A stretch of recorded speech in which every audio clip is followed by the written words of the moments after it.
It's wonderful.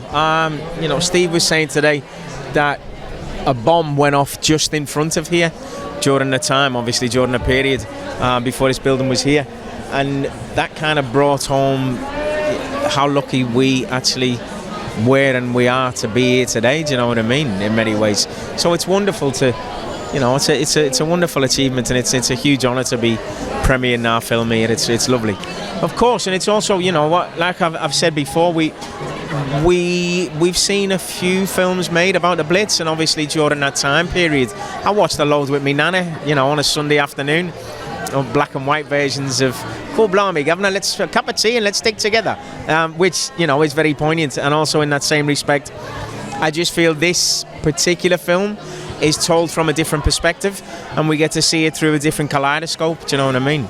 He took me for dinner, and we met. We had a lovely conversation, and he said, "I'm doing this film. There's a really small role which I'd love you to look at." And I was like, "There's no such thing as small roles.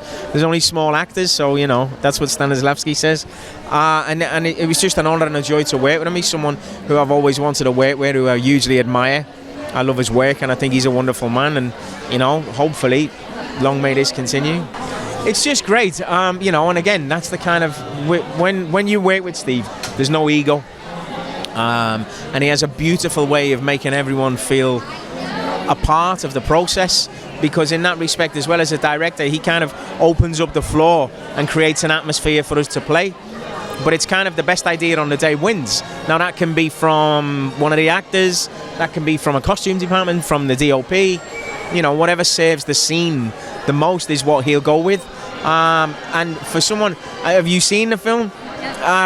Well, Paul Weller's fantastic. He's absolutely brilliant. Honest to God, he is. He just has this beautiful presence and this great charisma, and he's never acted before.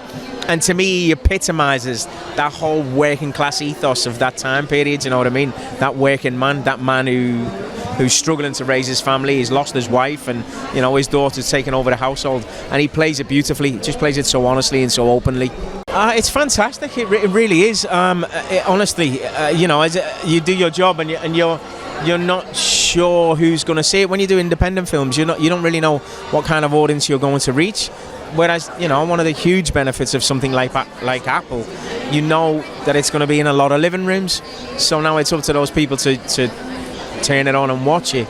And I just hope, personally, my own personal hope, should we say, is that people watch it and maybe strike up a conversation, and let's have a little look at, have we really learnt anything from back then? Things very similar today. You know, we have wars and atrocities going on all around us, and I think maybe, hopefully, this film will maybe help us reflect a little bit more and get in touch with our humanity a little bit more, because that's the message of it. You know, there's always hope, and that's what Elliot, that's what George gives us, hope.